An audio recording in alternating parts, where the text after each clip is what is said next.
కర్మ ఎవరిని విడిచిపెట్టదండోయ్.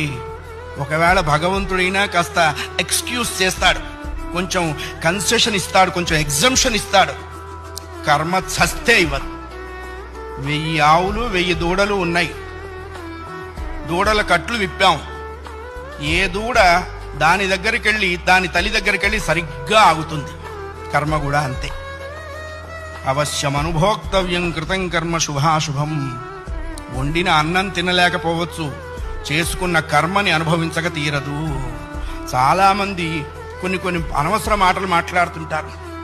బ్రతకదలుచుకోలేదు, చచ్చిపోదాం అనుకుంటున్నా.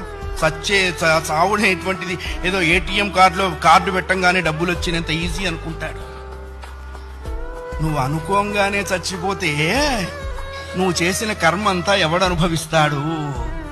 కర్మానుభవం అనుభవించడం కోసమైనా అది నిన్ను బ్రతికిస్తుంది. నీ ఇండివిజువల్ ఐడియాస్తో నువ్వు బ్రతకవో ధర్మశాస్త్రం చెప్పింది.